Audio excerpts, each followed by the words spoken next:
పదవి నీకు అధికారాన్ని ఇవ్వవచ్చు, కానీ నీకు గౌరవాన్ని ఇచ్చేది మాత్రం నీ ప్రవర్తనే. ఈ ప్రపంచంలో ఒకరిని అడిగితే 1000 మంది చెప్పేది సలహా, 1000 మందిని అడిగితే ఒకరు చేసేదే సహాయం. జీవితాంతం సంపాదించి ఏ ఒక్కరికి సహాయపడకుండా ఉన్నదంతా దాచుకుని చరిత్రహీనుడిగా మరణించడం కంటే ఉన్నంతకాలం అందరికీ సహాయపడి నీకంటూ ఆస్తిపాస్తులు మిగలకపోయినా మరణించిన తర్వాత చరిత్రలో మిగిలిపోవడం మిన్న. జీవితం వేరు, ఆ జీవితంలో జీవనం వేరు. ఒక జీవితంలో అనేక జీవన విధానాలు ఉంటాయి.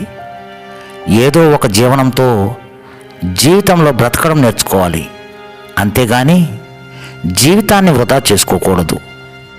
ఈ లోకంలో ప్రతిదానికి పెట్టుబడి అనేది ఉంటుంది. వ్యాపారికి నమ్మకం పెట్టుబడి, విద్యార్థికి వినయం పెట్టుబడి, జడ్జికి హుందాతనం పెట్టుబడి, దొంగకు నైపుణ్యం పెట్టుబడి, సంసారానికి అవగాహన పెట్టుబడి, వేటగాడికి సహనం పెట్టుబడి, వైద్యునికి హస్తవాసి పెట్టుబడి, రాజకీయ నాయకుడికి వాక్కు పెట్టుబడి, నటుడికి శరీర సౌష్ఠవం పెట్టుబడి, ప్రేమికులకు ఆరాధన భావం పెట్టుబడి.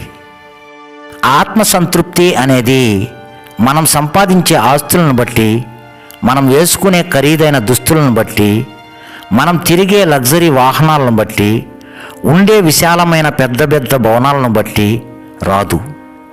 మన పేరు చెప్పగానే ఎంతమంది కళ్ళలో ఆనంద బాష్పాలు, హృదయంలో ఆనందం కలుగుతాయో అదే నిజమైన ఆత్మసంతృప్తి. ఎప్పుడూ నవ్వుతూ ఉండు.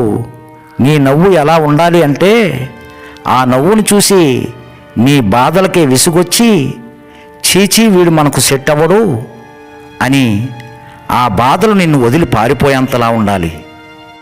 మనుషుల మధ్య ఆత్మీయత అనుబంధాలకు బంధువులే అయ్యుండక్కర్లేదు. మనసుకు నచ్చిన వారందరూ ఆత్మబంధువులే.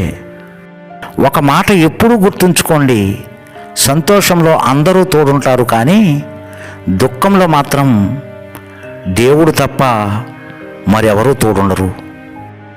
ఒకరిని బ్రతికించలేనప్పుడు, ఒకరిని ఆదుకోలేనప్పుడు, ఒకరిని సంతోష పెట్టలేనప్పుడు నువ్వు ఎన్ని కోట్లు సంపాదించినా వృధానే.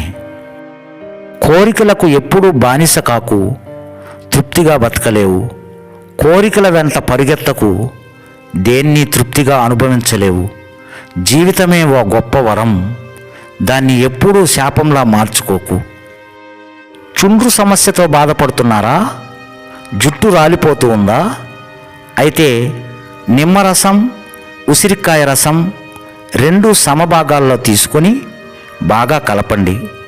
ఆ మిశ్రమాన్ని తలకు బాగా పట్టించండి. కొంతసేపు అయ్యాక స్నానం చేయండి.